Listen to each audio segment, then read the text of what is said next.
बहुत समय इस परदेश में रहते रहते हो गया है, इसलिए हम सब अपने मालिक को, जो सबका सृजना पिता है, उसको भूल गए। अपने देश को भी भूले और मालिक को भी भूल गए, और देश का जो आनंद है उसको भूल गए। देश का जो ज्ञान था और शक्ति थी उसको खो बैठे। परदेश में आकर के आपके पास कुछ नहीं है, और इसी कारण से आप सब झगड़ा करते हो, छोटा से छोटा और बड़े से बड़ा। धनी भी झगड़ा कर रहा है, निर्धन भी झगड़ा कर रहा है, पढ़ा लिखा भी झगड़ा करता है, अनपढ़ भी झगड़ा करता है, राजा भी झगड़ा करता है, रैयत भी झगड़ा करता है। क्यों कर झगड़ा करते हो? कमी है। हमको सच्चा सुख और सच्ची शक्ति और सच्चा ज्ञान, इसलिए झगड़ा कम हुआ। सच्चा घर मिल जाए, सच्ची शक्ति, सच्चा ज्ञान, सच्चा हम झगड़ा किस बात का? वहाँ तो पड़े भी पड़े। आनंद ही आनंद है, वहाँ कोई शरीर तो है नहीं। कभी मनुष्य का शरीर हो, पशु पंछी हो, कोई शरीर हो वहाँ तो सुनते सब आजाद है, स्वतंत्र है। तो रचना जो है वो सब स्वतंत्र है, आवाज से। सतलोक से सतपुरुष ने जब आवाज जोर की वहाँ से दी, उसी से मंडल बन गए, उसी से अनेकों लोग बन गए। जब ये पूरे मंडल बन गए, अनंतों ब्रह्मांड बन गए, तब उसके बाद फिर इन सबको भेजा। तो ये कितने युगों तक, कितने कल्पों तक अपने अपने स्थान पर ईश्वर, ब्रह्म और पार ब्रह्म ये सब बैठ करके तपस्या करते हैं। उसी की आवाज़ पर अभी बैठे हैं, जो उसकी आवाज़ आ रही वो अभी उसी में बैठे, और सुनते भी उसी आवाज़ से उतारी गई। तो जब आप उतारे गए और दोनों आँखों के पीछे बैठा दिए, तो आवाज़ पकड़े थे, तब तो आपको पूरा बोध था। आँख भी खुली थी, कान भी खुले थे, और अंतःकरण पर ये जो आपका हृदय दिल है, इस पर कोई गंदगी जमा नहीं थी। मन निर्मल था, बुद्धि निर्मल थी, चित्त निर्मल थी, सूरत जीवात्मा निर्मल थी, और शब्द की वो धार पकड़े हुए थी, उस शब्द को पकड़े थे, उसी को पकड़ के चढ़ जाती थी, उतर जाती थी। उस समय तो सब ठीक था, तब कोई आपको फंसा नहीं सकता था। लेकिन जब उन्होंने ऐसा कारण बना दिया, पाप और पुण्य का विधान बनाया कि आपको ये अधिकार दे दिया, और उसके बाद कहा कि आप स्वतंत्र हो, कर्म करने में स्वतंत्र हो और फल भोगने में स्वतंत्र हो। जब आपको अधिकार मिल गया तो फिर आप कर्म करने लगे, कहीं पाप कहीं पुण्य, कहीं पाप कहीं पुण्य, कहीं अच्छा कहीं बुरा, कहीं न्याय कहीं अन्याय, कहीं सत्य कहीं असत्य, ये सब करने लगे। तो ये सब अंतःकरण पर गंदगी आपकी जमा होने लगी। तो धीरे धीरे धीरे धीरे गंदगी जमा होते, जैसे जैसे थोड़ा थोड़ा बादल आता, तो आप देखते हो कि आकाश साफ नहीं दिखाई देता, और गहरा बादल आ जाए तो बिल्कुल ही आकाश नहीं, और सामने सूरज हो भी छुप जाता है। ठीक पर्दों ने, इस गंदगी ने इसी तरह से सूरज को ढक लिया, तो उसकी आंख और उसके कान बंद हो गए, और शब्द छूट गया, नाम छूट गया। शब्द के साथ जो प्रकाश था वो भी छूट गया। तो आप इतने दूर दराज उतर करके आए हो कि अपने वापस जाने का रास्ते नहीं। अब कोई आदमी जाए यहाँ से बाहर विदेशों में, और सब रास्ते उसके बंद कर दिए जाए, तो कोई पानी का जहाज नहीं, कोई नाव नहीं, कोई हवाई जहाज नहीं, तो आप वहीं भरमते रहेंगे। साधन बनाएंगे, साधन अपने देश में आने का कुछ है नहीं। तो कहेंगे भाई कैसे जाएंगे, अपने साधन तो सब छोड़ दिए, साधन तो छूट गया आने का, जाने का। वो शब्द आने जाने का था, जिससे उतर के आए, चढ़ के जाते थे, वो तो छूट गया। अब आप अपने देश में नहीं सकते। अच्छा, सबके मनुष्य रूपी मकान में घाट है, दरवाजा है, दोनों आंखों के पीछे सूरज बैठी है और ऊपर से नाम आ रहा, आवाज़ आ रही, शब्द आ रहा, उसी को नाम कहते हैं, उसी को आवाज़, उसी को साउंड कहते हैं, उसी को कलमा कहते हैं, उसी को आयतें कहते हैं, उसी को देववाणी, उसी को ब्रह्मवाणी कहते हैं। ऊपर से आ रहा तुम्हारे बिल्कुल कानों तक, आँख तक, और आपके पास आते हुए न तो सुन सकते हो न देख सकते हो। क्यों? कि पर्दा जमा हो गया, गंदगी जमा हो गई और उसने सूरज को ढक लिया। अब आप अपना ज्ञान जाता रहा, तो जब अपना ही ज्ञान चला गया तो परमात्मा का कैसे बोध होगा, कैसे उसको जान? भाई उसके दर्शन के लिए तो आँख होनी चाहिए। तो ये आँखें जो दोनों हैं, चर्म आँखें, ये तो उसको देख नहीं सकती, क्योंकि चर्म आँखें तो चर्म चीज़ को देखेंगे, जड़ चीज़ को। ये भी जड़ है और ये सामान भी जड़ है, तो इसी को देखती है। अब वो जो चेतन है उसको नहीं देख, तो चेतन की तो आँख बंद हो गई, अब वो कैसे देख? आँख खुले तो दिखाई देने लगे, कान खुले तो सुनाई देने लगे। तो यह है कि रास्ता अपना भटक गए, अब बताने वाला कोई मिला नहीं, तो भूलते भूलते भूलते भूलते फिर आप इसमें फंस गए। आप उस शांति और आराम और सुख खोजते तो उन्होंने कहा ऐसे सुख मिलेगा, ये पुण्य करो, ये करो, फिर ये करो, फिर ये करो, फिर जब नहीं कुछ होता है, समझ में नहीं आता, तो ये पूजा करो, ये पाठ करो, ऐसा करो। भाई इसी में कोई मस्जिद में जाओ, कोई चर्च में जाओ, और कोई मंदिर में जाओ, कोई स्नान करो, कुछ करो, तो कहते हैं कि बस इसमें फंस गए, अब इससे कुछ मिला नहीं। तो अपना रास्ता जो वापिस जाने का, वो सब दरवाजे में बैठ के भटक गए। अब दरवाज़ा मिले तो महात्मा मिले, तो दरवाज़ा मिले, जानकार मिलेगा जो उस दरवाजे को जानता और दरवाजे में होकर के निकल गया, और जहाँ से आया वहाँ पहुँच गया और उसका उसने दर्शन किया, साक्षात्कार किया और आता, वो तो रास्ता जानता है। और बाकी लोगों को अब ये सब कुछ किया, तो पहले तो पुण्य करते थे, पहले सेवा करते थे, भाई कोई मनुष्य आया तो सेवा करो, सेवा करो, सबको सुख पहुँचे, आराम पहुँचे, सबको मान दो, प्रतिष्ठा करो। अब ये तो सुनो, तो ये छूट गया, आप कुछ नहीं रहे। अब मारो काटो, आदमी मिल जाए काटो, इसके बाद मिल जाए छीन लो, और जानवर मिल जाए उसको काट डालो, वो मिल जाए उसको काटो। अब ये कोहराम मचा हुआ चारों तरफ। अरे भाई इसमें तुमको शांति मिल जाएगी, सुख मिलेगा। काट के तुमने देख लिया, सब कर्म करके देख लिए कुछ, सिवाय दुख के कोई आदमी। तो कहते हैं साधन तो तुमने सब जुटाया, धन का, मकान का, इसका उसका, यातायात का, नीचे ऊपर जाने का, ये सब मतलब, लेकिन ये है कि सुख नहीं। सब चीज़ें होती हैं, आपको बिल्कुल सुख नहीं। धन आपके पास बहुत है, मकान बहुत है, घोड़े गाड़ी बहुत है, लेकिन सुख नहीं, रो रहे। इसमें सुख होता तब तो मिल गया होता सुख। धनी मानी उनको क्या दुख होता, उनको सबको आराम होता, वो सबसे ज़्यादा रो रहे हैं। गरीब आदमी जाएगा अस्पताल में तो उसको बेड नहीं मिलेगा, वो अमीर जाएगा तो उसको मिल जाएगा, उसको नौकर चाकर मिल जाएगा, गरीब को एक भी नहीं मिलेगा। बात तो असली है कि वो देखो जा कर के वहाँ अस्पताल में कि किस तरह से लोग पड़े रो रहे हैं, अमीर ही रो रहे हैं, गरीब तो गरीब रोएंगे ही, क्योंकि तकलीफ तो सबके ऊपर एक बरस रही है, उससे कोई बच नहीं सकता। और यह है किराए का मकान।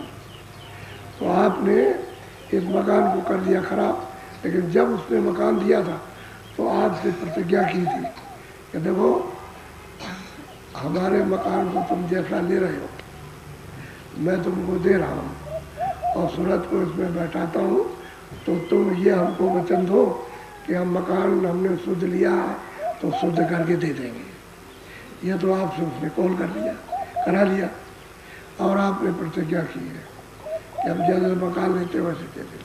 लेकिन फिर क्यों फंस गया इन विकारों में, भोगों में, इन वासनाओं में, ममता में, काम में, क्रोध में फिर क्यों फंसे? क्योंकि शरीर तो गंदा हो गया, मन बुद्धि चित्त अंतःकरण ये जीवात्मा सब गंदी हो गई। तो आपने तो मतलब ये है कि प्रतिज्ञा की थी। अच्छा वो आया, कहले निकलो, इससे निकलो जल्दी, अभी निकलो इसी टाइम पर। तो बस एकदम से आपकी आँख बंद और कान बंद और जवान बंद और बुद्धि पागल उसी समय, और कुछ नहीं, सब बुलाते रहे अरे भाई जरा सा सुन लो और जरा सा आँख खोलो, तो आँख क्या खोलेगा, वो तो पागल हो गया। उसके ऊपर तो गाज गिर गई, पहाड़ गिर गया, वो तो दब गया, तो चकनाचूर हो गया। वो तो उसको मतलब खींच रहा। अच्छा कहा देखो तुमने हमारा मकान क्यों गंदा किया, तुमको हमने साफ दिया था तो हमको बैठा देना चाहिए था। तो फिर वो पिटाई करता है उसी का, पहले तो इसी मारेगा, ऐसे चकनाचूर कर देगा इसमें। तो इतनी पीड़ा होती है कि जलमत मरे दूसरे जो कोई अत्यंत पीड़ा, क्योंकि सामने खड़ा उसके रूप को देख करके फौरन उसी वक्त 1 मिनट भी नहीं लगेगा, खून का पानी हो जाता है। और फिर उसको काटिए कोई खून नहीं। वैसे आप मारिए तो इसमें खून निकलेगा, लेकिन जब वो इसमें से निकालेगा उसकी शक्ल जब देखोगे तो एकदम खून का पानी हो जाएगा। ऊपर से खींच लिया उसने, और ये किराए का मकान, ये मकान किससे आप ममता कर रहे थे, इस मकान से, तो आपका नहीं था। हाँ अभी तक तो आप अपने से लिया बच्चे, ये मेरा है नमस्कार, आप यहाँ किसी के नहीं, न कोई आपका है, धोखा है कि कोई कहता है मेरा है, ये मेरा, सब परदेश में, अपने देश को सब छोड़ लो। और इस देश का ये मसाला है, फर्श बिगाड़ देगा। क्या देर लगती है, अच्छा जवान सुंदर हो, राजा बादशाह धनी मानी, कोई भी स्त्री पुरुष हो, फर्श बिगाड़ के मिट्टी मिला देगा, इसमें मिट्टी मिला देगा, फिर कुछ नहीं है। अब यही तो छाया है इसी के लिए सब रो रहे हैं, लड़ो मारो काटो, लूट लो, कब्जा कर लो, ये करो उसका छीन लो, ये सब ये क्या हो रहा, इसी के लिए तो आप, और ये आपका है, ये तो दूसरे का मसाला है। अरे दूसरे की चीज़ है, उसको आप जबरदस्ती अपना क्यों कर रहे हैं, ताकि भूल गए आप अपनी चीज़, भूल गए अपने सुख को, अपने आनंद को, अपने ज्ञान को, अपनी हस्ती को, तो भूल करके बैठ गए। आप क्या करते हैं, यहाँ सबके सब हो रहा है ये दशा। तो आपका किराए का मकान है, इसलिए आप मकान कर, और एक भी चीज़ नहीं ले जा सकते, कुछ नहीं ले जा सकते, जरा सा कोई नहीं ले जा सकता, तब उसको ये छोड़ता, चाहे वो बादशाह सारा विश्व का चक्रवर्ती हो, वो राजा हो, बादशाह कर रहे, कुछ नहीं, किसी को कुछ नहीं ले जाते। अजय बताओ बादशाह आया था तो कुछ लेके आया, सुई की नोक लेकर के नहीं आया, तो जाएगा तो ले जाएगा। अजीब गरीब बुद्धि है, जरा सी भी सोचती नहीं है, न कोई लेकर आया न कोई लेकर जाए।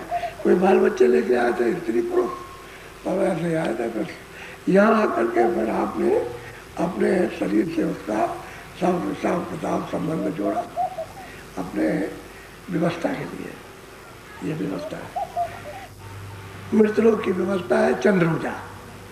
तो उसके लिए कि भाई सब लोग इस तरह से तुम लोग घर गृहस्थी में समाज में ऐसे रहना, और यह है कि सब चीज़ें दूसरे की है, उसको काम में लेना। अब दूसरे की चीज़ आपने काम में तो ली नहीं, और फिर अब आप कहने लगे हमारी है, जबरदस्ती उस पर अधिकार जमाने लगे, तो आपकी नहीं, तो अपनी चीज़ ले लेगा, तब आप रोते रह जाओ, कुछ नहीं। ये सब देख रहे हो, सब जा रहे शमशान भूमि, ये सब देख रहे हो, सब जा रहे शमशान भूमि पर जाओ तो आपको सुबह से शाम तक तांता लगा,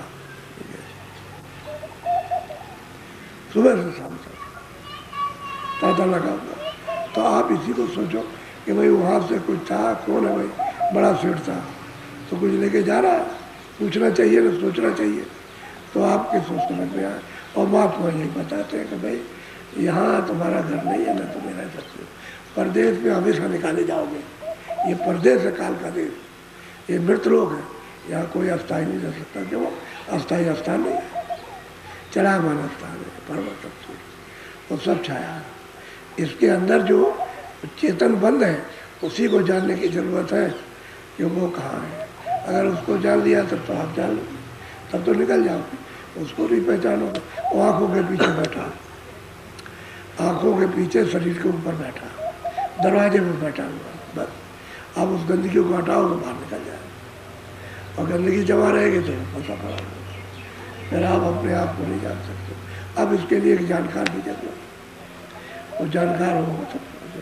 अब वही गोस्वामी जी महाराज काशी में बैठ के परशुराम को समझा रहे कि यार भाई उसकी तो खोज कहीं करता नहीं, आत्म खोज तो किसी को नहीं, परमात्म खोज। अपने घर की तो खोज कोई करता नहीं, ना कोई चेष्टा का। इसमें सब पते में सब तो खाना में, कुछ पीने में, कोई इसमें, कोई इकट्ठा करने में, कोई चोरी में, कोई धोखे धोखाड़ी से, बेईमानी में, कोई काम में, कोई क्रोध में, कोई किसी में, कोई पहलवानी में, कोई किसी में। हर तरह की पहलवानी कर रहा है। कोई बुद्धि की पहलवानी, कोई शरीर की पहलवानी, जिसका कोई तलवार की, कोई गोली बंदूक की पहलवानी, इसमें लगे हुए। इसमें कुछ नहीं लगा, कुछ नहीं, जन्म बर्बाद कर दिया। वही समझा रहे हैं सबको। बोलो जरा ध्यान से सुनिए। जग में रीति अनीति जाने, सो साधन बिच साखी बखाने। कहते हैं कि भाई जग में सभी नर नारी कहते हैं, नीत तो जानते नहीं है, अनीत करते, अनीत का व्यवहार करते, अकर्म का। कर्म तो मानो कर्म तो करते नहीं। और फिर वो लोग कहते हैं कि ये साधन है। भाई इसमें कौन सा साधन है? झूठ बोलो, धोखा दो, बेईमानी करो, किसी को मारो पीटो, गाली गलौज करो, ये कौन सा मतलब नीत कर्म है? हमें सबके साथ प्रेम प्यार मोहब्बत से रहना चाहिए। अगर हम सब लोगों में आपस में मोहब्बत प्यार हो जाए तो किसी घर में चोरी नहीं होगी। जब 2, 4, 10 आपस में प्रेमी होते हैं, एक दूसरे से प्रेम करते हैं, कभी कोई सामान नहीं उठाते। घर में अगर सब में आपस में प्रेम रहे, चोरी किस बात की? तो प्रेम तो रहता नहीं, तो लड़की चोरी कर लिया, लड़की ने चोरी कर लिया, तो स्त्री चोरी करने लगी, उसने भी छुपा लिया। तो मैंने एक दिन कहा, भाई वो चिल्ला रहा तेरा पति, और मैं कमरे में बैठा हुआ था, और तू आई तो मैं तो ये जानता था कि तू इसमें से निकाल के ले गई, और मेरे सामने चिल्ला रहा कि पैसा किसने निकाल लिया। तो हमने कहा कि तुम अपनी पत्नी को बुलाओ। तो उसको बुलाया, तो हमने कहा इसने निकाला है। मैं तो यहाँ बैठे ही था, सामने निकाल ले गई। तो कहा मैंने सामान के लिए निकाला। उस दिन तो सच बोल दिया, क्योंकि मैं उसका गवाही हो गया।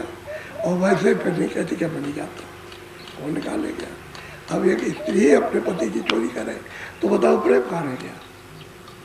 अब हम तो गवाह बन गए, ये मेरे सामने दिखा, हमको नहीं मालूम था। जब वो चिल्लाया तो हमको पता चला, तो हमने सोचा कि इसमें से उसने सामान निकाला।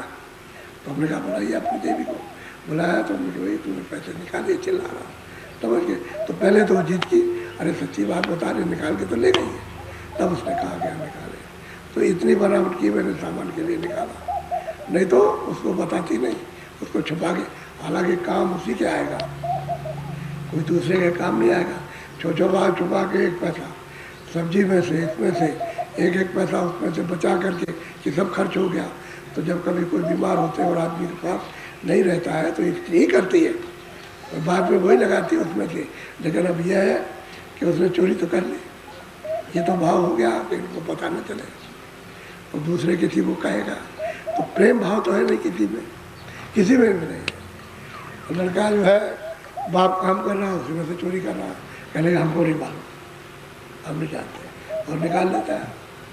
तब देखिए बाप में उसमें तनाव, समझिए, बहू और सास में तनाव सब में। अगर प्रेम भाव रहे, समाज में रहे, घर में रहे, मित्रों में रहे, देश में रहे, जाति में रहे, तो लड़ाई झगड़ा किस बात का?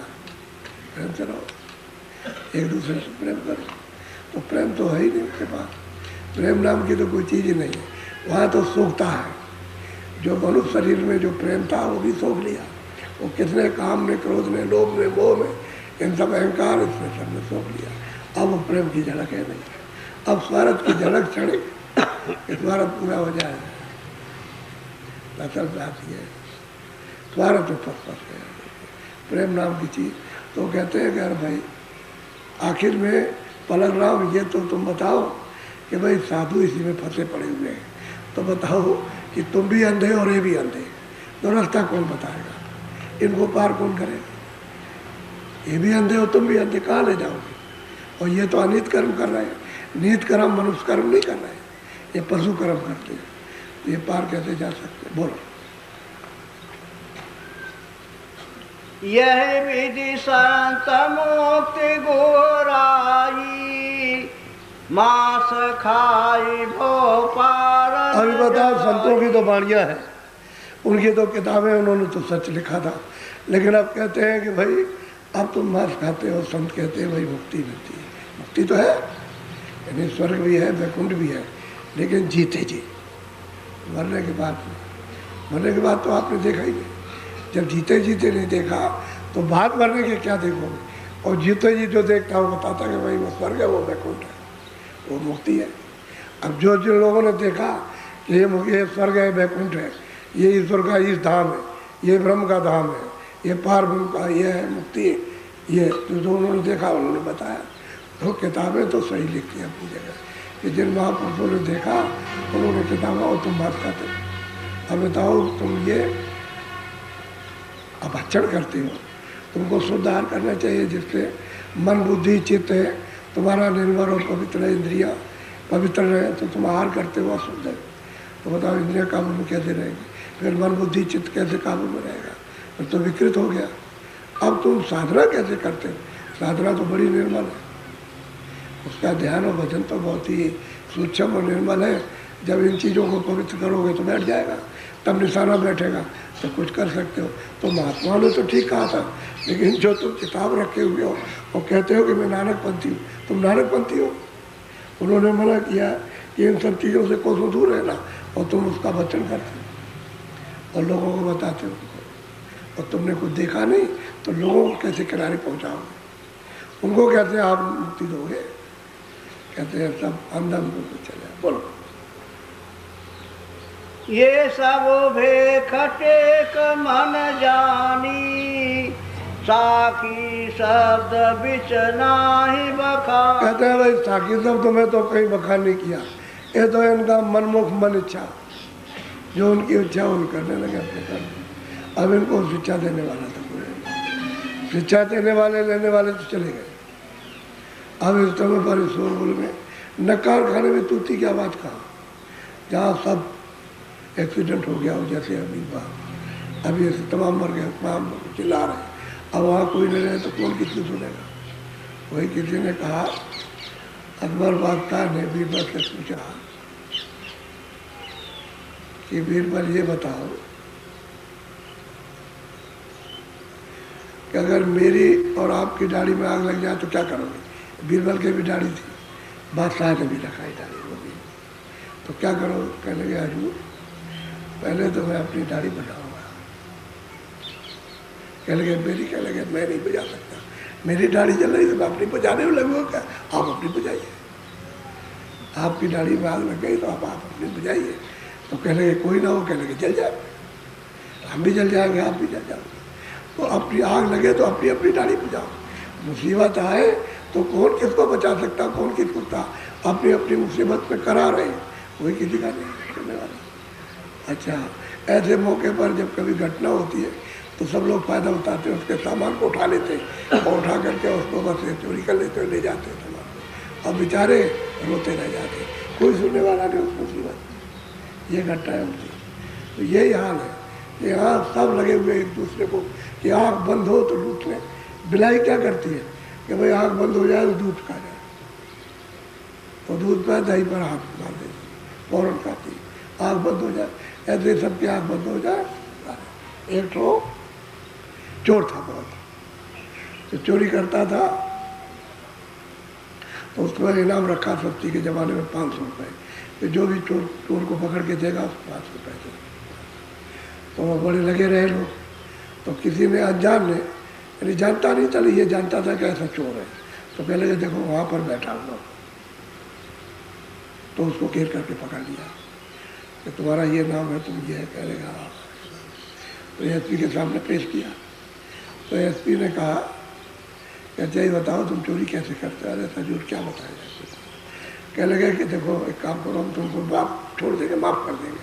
और उस समय पर जो कहते थे लोग करते थे, ऐसा नहीं कि कह दिया उसको सही है, ऐसा नहीं। जो कह दिया एक बड़े अधिकारी ने वो करते थे। उन्होंने कहा हम तुमको छोड़ देंगे, लेकिन एक काम करो, ये औरत बैठी है, एक पोटली थी, उस पर ऐसे हाथ रख के बैठी हुई थी, एक तरह से उस पर ऐसे बैठी थी और सामने बैठी हुई थी। कहने की औरत बैठी है, तुम अगर इसका सामान ला करके हमको दे दो तो हम तुमको छोड़ देंगे। तो कह लगे कि ठीक है मैं अभी जाता हूँ, 2 मिनट मिल जाएंगे। तो वहाँ से भागा, बड़ी तेज़ी के साथ में धोती खोल ली और उसकी औरत के सामने बैठ करके पेशाब करने लगा।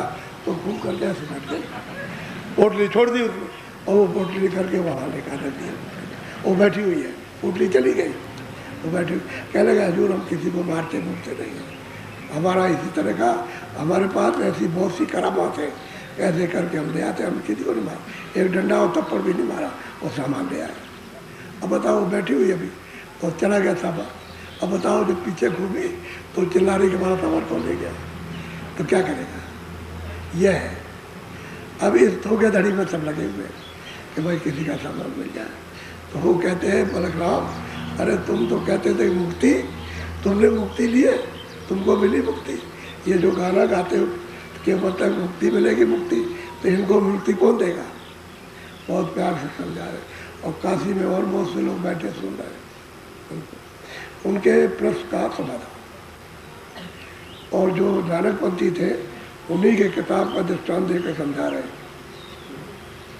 और कोई ज़्यादा उम्र नहीं है, 28-29 साल की उम्र से ये बड़े बड़े विद्वानों को समझा रहे, क्योंकि उनको तो रास्ता मालूम था, वो तो रास्ता दिखाना चाहते थे, लोगों को दिखाने के लिए आए भाई इस तरह से उस मालिक को पाया जाएगा, तो रास्ता पता नहीं, मदद करने आए थे। लेकिन अब यह है कि अज्ञानी, उनको क्या पता है भाई क्या क्या, और क्या मालूम ईश्वर क्या चीज़ है, उनको न ईश्वर का मालूम, न देवी देवता का मालूम, न स्वर्ग न वैकुंठ का। किताबों में जो लिखा हुआ उसको पढ़ देते हैं। अब ये तो है, तो अब कर्म तो वही करते हो। बोलो। सुन कर बूझे ज्ञान विवेका, ये सब खान मान मदले। कहते हैं कि भाई जो कोई सुनेगा सिस्टम में और सुन कर के उसको विवेक आएगा, तब तो पूछेगा भाई रास्ता कौन सा है, ये जीवात्मा कैसे छुटकारा पा सकती है, तब तो पूछेगा। और जब पूछेगा उसको सत्संग मिल जाएगा, पूछेगा तो उसको महापुरुष रास्ता बता सकते, ये रास्ता है चलने का। और नहीं तो सब खान पान में इसी सब कर्मों में लगे हुए, किसी को क्या पता ये जीव कल्याण कैसे होगा। अब इधर तो ये कर रहे हैं, इधर से बस गए सीधे नरक को, सीधे एकदम नरक में चले गए। अब वहाँ से कौन रहेगा? 4 खानों में नहीं, 4 खाने तो अलग हैं, तो जेल खाने अलग हैं और बाकी नरक अलग है। तो 1-2 नाम के नरक नहीं है, अलग अलग भिन्न भिन्न नाम के नरक है। उनमें सजा सुना दी जाती है, वो धर्मराज सुना देता है और वह उसके बाद पकड़ ले जाते हैं। तो सिपाही है, उसको तो देवदूत और जमदूत कहते हैं, और सकल सूरत है, ले जाते हैं भगवान ले जाते हैं। अब उसे पकड़ते किसमें? लिंग शरीर में। ये आपका शरीर नहीं रहता, लिंग शरीर में ले जाएंगे तो लिंग शरीर से पकड़ते हैं लिंग शरीर और वहाँ ले जाके सजा देते। तो ये आप जीवात्माएँ हाय हाय करके चिल्लाती हैं। अब वहाँ तो कोई सुनने वाला, क्योंकि आपका लिंग शरीर हो और वहाँ जाओ तो देख सको, और ये शरीर तो वहाँ जाता नहीं, इस शरीर में लिंग शरीर पकड़। बोलो।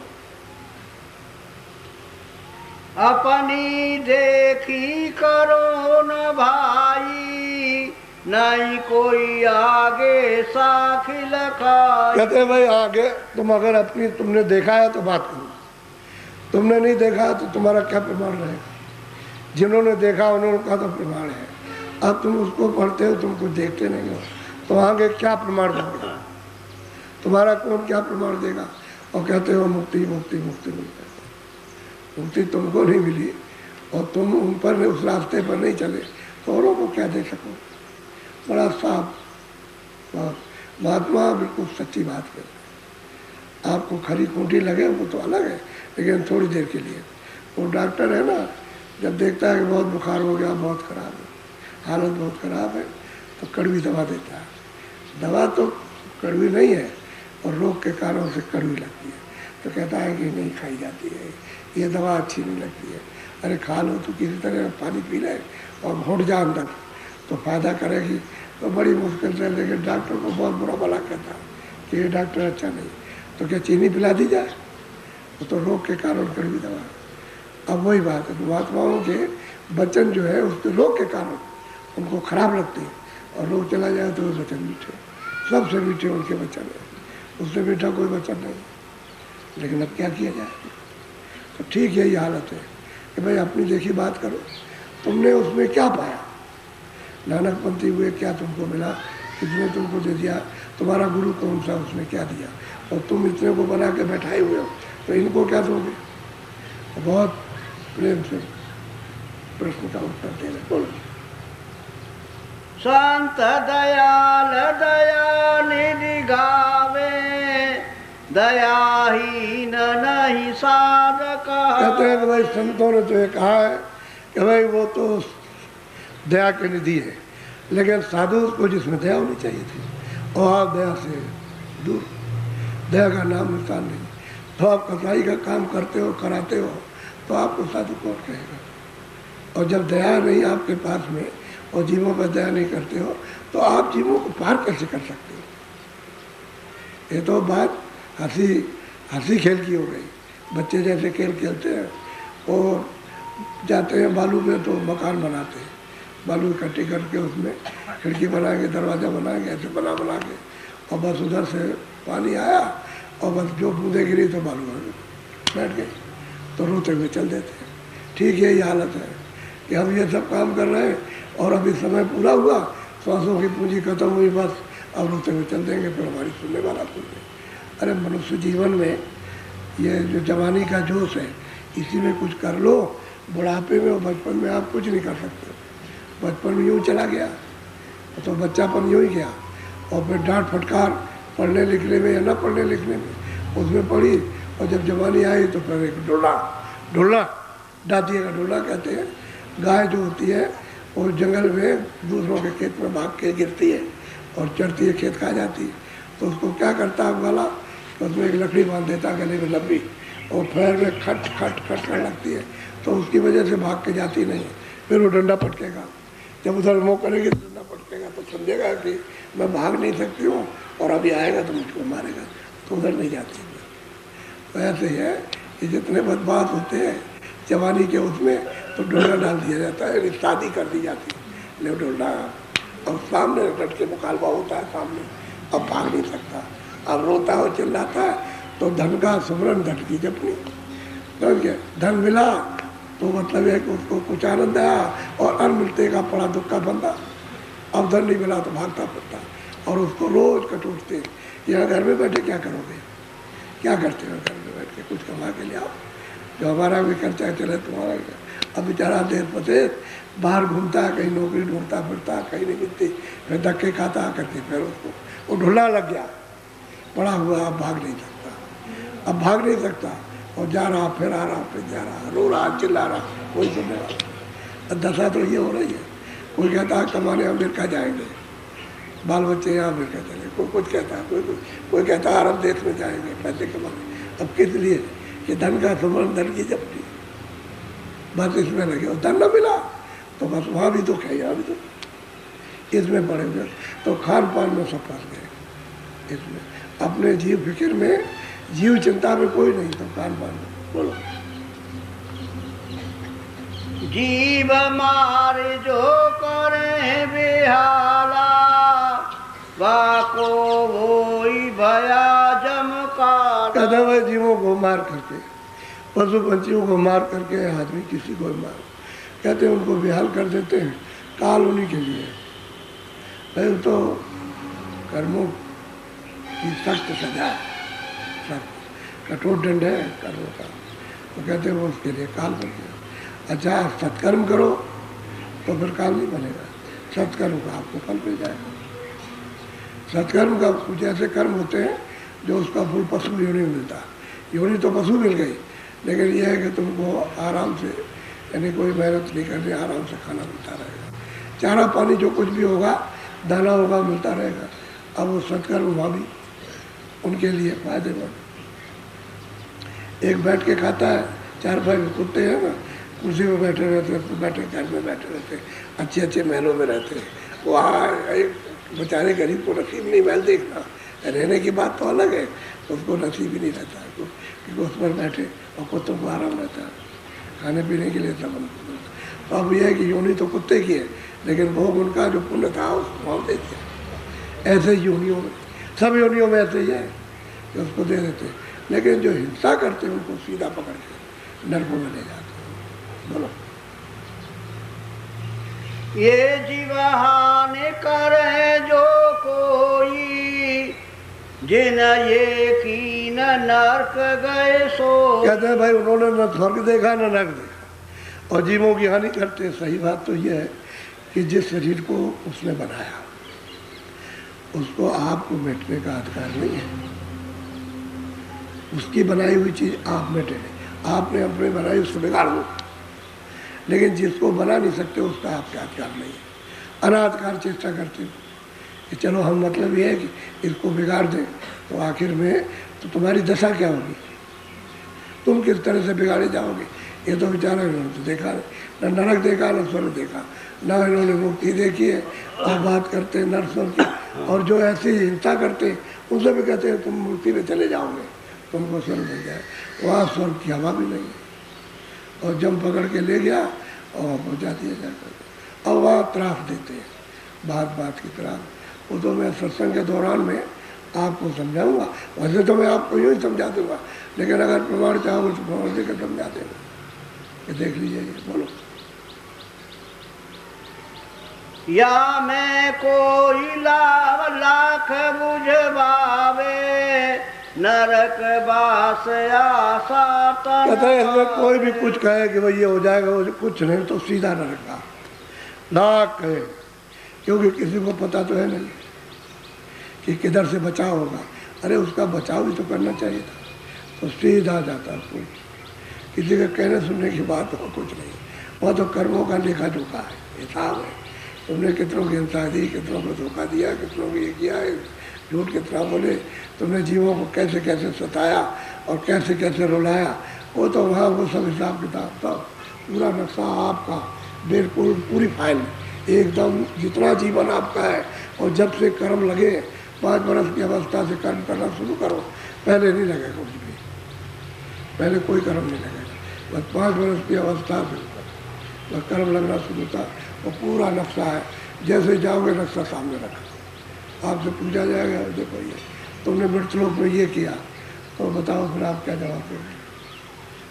अब वहाँ तो झूठ चले गए थे। एक वकील थे, वकालत करते थे, तो उनको जमराज पकड़ के ले गए। जब हिसाब करने लगे तो उन्होंने पूछा कि भाई तुमने तो मृतलोक में कोई पुण्य नहीं किया।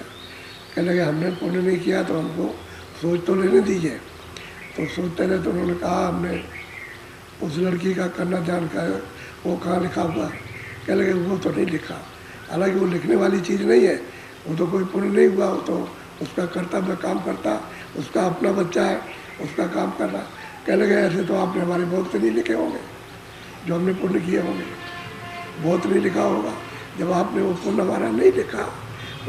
तो असल में तो उनको गौदान या मतलब यह है कि बच्ची दान देते हो तो आपका है, वो मतलब है नहीं, वो तो कर्म है आपका, तो जिसके साथ बंधे हुए उसका कर्म, वो तो लेखा जोखा में कुछ है नहीं, वो तो लेना ही देना है। लड़की इसीलिए पैदा हुई है कि लेगी आपसे, उसका कर्जा वो दे रहे हो, उसमें कोई पुण्य नहीं है। तो कहने का यह है कि वहाँ बुद्धि काम नहीं करती कि भाई हमारा जो है आपने लिखा नहीं, वहाँ तो जो है तुमने ये किया, ये दो, और फौरन सजा सुनाई होती है। देर क्या लगती है, वहाँ फाइल तैयार रहती है बिल्कुल। हाँ बोलो। देखो मता संत कर बावे, ये तो नरक कर्म में जा। कहते हैं भाई संतों का मत तो ये नहीं है, लेकिन तुम देखो जा करके कि जो अनित कर्म करते हो तो सीधे नरक को जाते हो। संतों का मत ही नहीं, संतों के मत से जब चलोगे तो निकल जाओगे, फिर आपको नरकों में नहीं जाना है। संत रास्ते से चलो, संत कहते हैं जिस रास्ते से जीवात्मा है उसी रास्ते से चले चलो, वापस हो जाओगे। तो इस जाल से निकल जाओगे, कर्मों के जाल से, न पाप न पुण्य, इसको दोनों को धो डालो। और महात्मा वही है जो जीवात्माओं को, जो मन बुद्धि चित्त को, अंतःकरण को और जीवात्मा को धोए, उसी को महात्मा कहते हैं। वही है धोबी, सच्चे माने शब्दों में तो धोबी है, कपड़ा धोने वाला धोबी नहीं है। जो जीवात्मा धो डाले और यहाँ से निकाल के ले जाओ उसको धोबी कहते हैं। महात्मा तो पहले भी नहीं महात्मा थे, वो तो जब भी थे धोबिया मर जाएगा, चादर लीजिए धोए। कह लगे भाई मैं चला जाऊँगा अगर किसी को सूरत रूपी चादर को धुलाना तो धुला लो। कबीरदास ने कहा कि भाई चला जाऊँगा, धोने वाला मर जाएगा, शरीर छोड़ देगा, चला जाएगा, तो अभी धो डालो। आओ तुम आओ, मुझे कपड़ा दे दो, धो दूँ। साफ साफ कहते थे। तो धोबी है वो कोई महात्मा नहीं, महात्मा कभी नहीं बनते। महात्मा तो कोई नहीं बना। महात्मा जो आपने कहा, महापुरुष कहा या संत कहा, वो तो आपने कहा, और उन्होंने पीछे वालों को कहा। जो महात्मा आए उन्होंने पीछे वालों को, जो पार गए उनको कहा। अपने को तो कभी कहते ही नहीं कि मैं संत हूँ, ना अपने को गुरु बनते ना अपने को संत बनते। वो तो कहते हैं रास्ता मालिक ही बनेगा, चलो इससे हम तुम्हारी मदद करेंगे। तो जो मदद करता है वही धोबी है, क्योंकि वो तो सफाई करेगा ना, हर तरह की आपको मदद देगा। तो सत्संग तो सुनना चाहिए। सत्संग सुनने से ये सब भौजाल, बुद्धि क्या अनिष्टता, ये सब खत्म हो जाती है। क्यों? कि बुद्धि तो पता नहीं है, न इनको मन का पता न चित्त का पता। तो चित्त चिंतन करता है, बुद्धि निश्चय अनिश्चय, और मन संकल्प विकल्प करता है, और अहंकार दीवार बना करके वह खड़ा हो जाता है। तो बिल्कुल अंधेरा हो जाता है उसमें काम करने। अब ये निर्मल हो जाए तो चित्त अपना काम करेगा, मन अपना काम करेगा, और बुद्धि निश्चय निश्चय फिर सही सही करेगी। अहंकार जो है वो सत्य का फिर करेगा काम। तो सत्य में जब अहंकार होगा तो सत्य की तरफ चले जाओ। अभी तो असत्य में अहंकार है, बनावटी में, इसलिए सबको धोखा हो जाता है। तो कहते हैं भाई तुम बाबे ने जो कहा वो तो नहीं, तुमने तो रास्ता ही बदल दिया, और यह नित कर्म करने लगे। बोलो। ये कऊ संत मते में नाही, संतन का मत और कहते हैं भाई संतों के रास्ते में ये सब चीजें नहीं है। संतों के रास्ते में तो सादगी है, प्रेम है, दया है, सेवा है और भजन है। इसी में सब कुछ आ जाती है। जब आप सत्संग सुनोगे और फिर मतलब यह है कि सेवा करोगे और भजन करने लगे तो ये सब चीज़ें छूट जाएगी, और बताइए हो जाता है। बहुत से लोग आए बड़े बड़े बुरे काम करते थे, जब उनको लोग देखते हैं कि हमारे यहाँ तो बड़ा नामी, ये मतलब बदमाश है, कैसे बदल गया, यहाँ के कैसे बदल गया, अब कुछ नहीं बोल रहा, चुपचाप सब बदल गया, भाव बदल गए, उसकी बोलचाल बदल गई, उठना बैठना, नहीं तो ललकार मार दे तो कितने आदमी डर के भाग जाए। ऐसे ऐसा बदल जाते हैं। सब महात्माओं के पास बदले तो क्या बदल जाते हैं। फिर मनुष्य सच्चे मनुष्य, जो मनुष्य का सच्चा कर्म है वो महात्माओं के सत्संग उपदेश सुनने से करने लगते हैं। तो जब करने लगते हैं तो महात्माओं से प्यार हो जाता है। जब प्यार हो जाएगा तो फिर इधर से हट जाएंगे। उससे प्यार हुआ, जगत का झूठा धोखा था उसको उधर लगा दिया सच्चे से, फिर उसको रास्ता मिल गया, भजन करने लगता है, बस अपना काम है, अपने काम में फिर छूट जाते हैं। कहते हैं ये तो यहाँ एक आदमी आया, अरे कहने क्या बात करते हो, ये जो तुम बात करते हो तो सब मैंने खेल की तरह से किया, अब वो बात नहीं है, ये तो सब मैंने किया, तुम ये सब बातें क्या करते हो, तुमने इतना नहीं किया जितना मैंने किया। अब यह है कि यहाँ बदलो, अपने आप को यहाँ कुछ बनो नहीं, बदल जाओ, मुझे देखो मैं बदल गया। तो ऐसे ऐसे आदमी होते, बदलना चाहिए ना।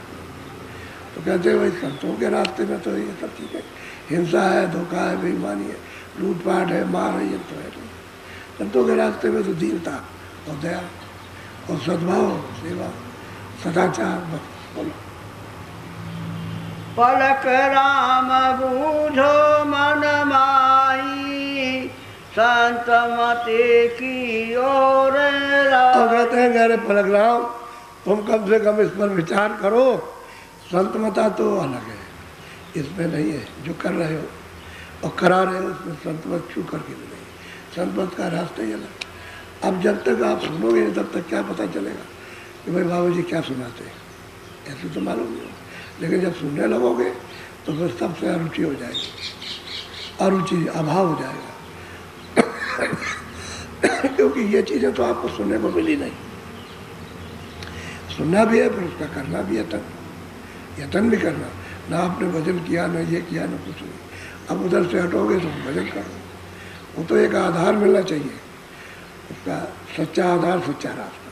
तो आधार मिल जाएगा फिर कौन छोड़ता, सच्चा रास्ता मिल जाए फिर कौन छोड़ता, चाहे कितने भी लोग आ जाए, कोई नहीं छुड़ा सकता। और रास्ता जब तक नहीं मिलता अपने आप को पक्के नहीं, तभी विचलित हो जाते हो। क्योंकि सत्संग नहीं मिला। सत्संग में अगर आप सुन के मजबूत हो गए तो कुछ नहीं, पर कोई नहीं बेकार। बोलो। संत मते का और है लेखा, कोई भेखन किया विवेक। कहते हैं भाई संत मत का रास्ता जो है वो तो आंखों के ऊपर है, उधर ऊपर से, क्योंकि आंखों के ऊपर दूसरी दुनिया, वो चेतन दुनिया है, ये जड़ है। ये जड़ दुनिया, ऊपर लिंग दुनिया, यही से चेतन शुरू हो जाता। और तुम मध्य में बैठे हो, ऊपर में स्वर्ग में कुंडो, नीचे में फ्लो, इधर में ये शरीर का लोक है।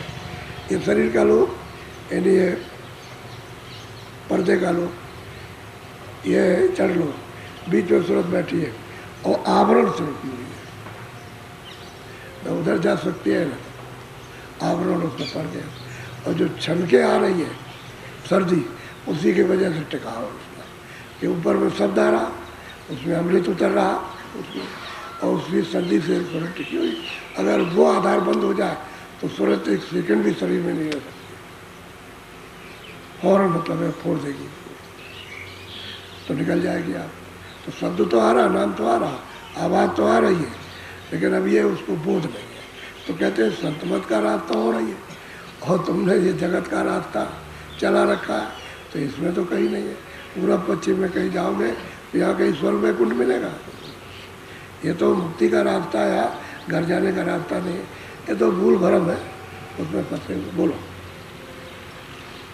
संतन सत सत कही बखाना, बिना बूझ निंदा कर जाना। कहते हैं कि भाई जब संतों ने सत सत करके कहा, और जब तुम नहीं पूछोगे, जब नहीं समझोगे उनकी वाणी को, तो फिर उनकी निंदा करोगे, तो तुम और भी और पापी बने। संत की निंदा नान का बौर बौर नरके जाए, इन्हें लौट लौट के नरके जाता है, इधर नहीं आता, फिर गिरो उसी में, फिर गिरो उसी में, फिर उसी में, उसी जगह जाता है। तो कहते हैं जब तक तुम पूछोगे नहीं, समझोगे नहीं, और फिर उनकी निंदा करोगे उनकी वाणी की, तो फिर तुम उनको नरक सीधा जाना, तब भी नहीं बचोगे।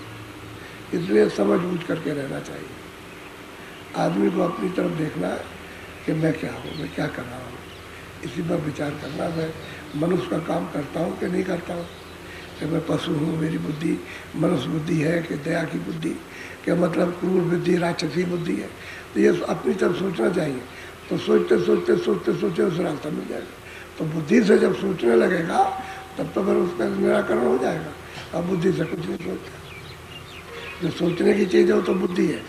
और इस सूरत के चारों तरफ एक इधर एक इधर एक इधर एक, चारों तरफ मन बुद्धि चित्त और अहंकार चारों तरफ बैठे हुए, ऐसे घेर के सूरत को ऐसे घेर के बैठे हैं, इस तरह ऐसे। इधर ये मन बुद्धि चित्त चारों तरफ की निकल नहीं पाए, यही फंसा रहते। तो इन लोगों का लगाव इंद्रियों के दरवाजों से, इंद्रियों का लगाव है पर्दों से। ये पर्दों में रत हो रही, और मन पर बैठ करके इंद्रियों के दरवाजों पर जो चढ़े रस होता है उसमें आदि बन गया। और सूरत की ताकत ही से लेता है, जो यहाँ आँखों के सामने बैठी हुई है उसी। सूरत तो कोई मन नहीं है, यानी सोल जो है वो कोई मन तो नहीं है, वो तो बुद्धि नहीं, न चित्त न अहंकार। वो तो मन बुद्धि चित्त अहंकार अलग है, ये उस चेतन वो तत्व है, उसके साथ ये लगा दिए गए। तो सूरत की चेतनता से वो सब चेतन है। अब सूरत की चेतनता से चलता फिरता है, ये उठता बैठता देखता सुनता है, वैसे जड़। अब सूरत खिंच जाए तो ये जड़ हो गया। ऐसे ऊपर में जब सूरत ऊपर चली जाती है तो ये अपने तत्व में मिल जाती है, और जब ऊपर से आएगी तो फिर उसके साथ आ जाए। असल चीज़ इनका भंडार है, तो लेकिन आँखों में बहुत दूर जा करके उनका भंडार है। तो कहते हैं संतों का रास्ता अलग है, वो तो अलग है, वो देखते हैं वही बताते हैं। जब देखेंगे नहीं तो आपको क्या बताएंगे, तभी तो प्रेरणा देते हैं, तभी उसको रास्ता देते हैं कि चलो भाई तुम करो ऐसे। इस तरह से इधर से मन बुद्धि चित्त को थोड़ा हटाओ, घाट पर बैठाओ, और इधर ऊपर की तरफ चलो। तो शब्द को पढ़ो तो चढ़ाई हो। अब शब्द सुनाई देता है तो मन भाग जाता है, क्योंकि वो स्थिरता यानी मन जो है वो चलाए मान, यानी सुनता हुआ भी भागता है। तो उसको सत्संग मिलना चाहिए। तो सत्संग सुनते सुनते फिर भागना बंद कर देता, तो लग जाता है कि चलो इसकी गहराई में चले। उसका जब गहराई में जब चलता है, पकड़ता है और उसमें लय होता है तो आनंद आता है। जब गहरा आनंद आता है तो इस पर छा जाता है, तब इधर से भाग दौड़ बंद कर देता है। और जब तक गहरा आनंद नहीं आएगा तब तक भाग आदत है जो हर शरीरों की आदत है, पशु पंछी कीड़े मकोड़े नरकों की सबकी प्रेत पात ये सब जो दुनिया मिली उसको सब में आदत पड़ी हुई, इसलिए वो भागता फिरता है जन्म जन्मांतरों की। अब ये सबके अक्ष कैसे उतरेंगे, वो साधन से उतर जाएंगे, सब उतर जाते हैं तब जा करके निर्मल होता। बोलो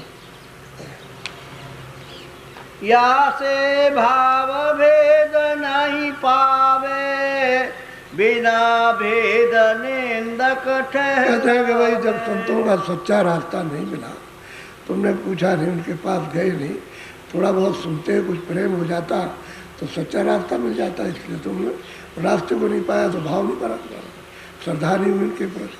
और जब श्रद्धा नहीं हो, भाव नहीं बना, विचार नहीं बना तो तुम उनकी निंदा करते हो। कभी तो रैदास को कहोगे नहीं चमार थे, अरे वो तो महापुरुष थे। कभी किसी को कहोगे, अब गोस्वामी जी को काशी वाले कहते हैं अरे कुछ नहीं है, वो तो लड़का है और वो मतलब ये साधु बन गया और मतलब ये गुसाई है बस उसको ऐसे करके, और उसने एक ग्रंथ लिख दिया और उसमें मतलब ये उनकी बड़ी निंदा। अब बताओ तुम निंदा करोगे तो तुमको क्या मिलेगा? तुमने तो उनके पास जाके समझा नहीं कि भाई वो क्या चीज़ देंगे हमको, तो जरा जाते सुनते और उसको समझते भाव बनता तो दे देते। अब कहते हैं कि भाई झोली करोगे तब तो कुछ डालेगा, तो झोली नहीं करते ऐसे खड़े हो, अरे भाई कोई लेने जाता तो ऐसे करता तो उसको दे दिया जाए, तो तुम ऐसे खड़े हो तो उसका तो व्यर्थ हो जाएगा। तो जानता है कि हमारी चीज़ खराब हो जाएगी, क्यों देगा? भाव श्रद्धा से लोगे तो दे देगा। तो इसमें तो कोई श्रद्धा है नहीं, ना आपके मन में, ना बुद्धि में, ना चित्त में, ना अहंकार में। वहाँ तो ये बस तरह से खड़े हो घमंड में, तो क्या मिलेगा? तो कहते सत्संग सुना नहीं और भाव बना नहीं, श्रद्धा आई नहीं, प्रेम प्यार हुआ नहीं, रास्ता कैसे मिलेगा?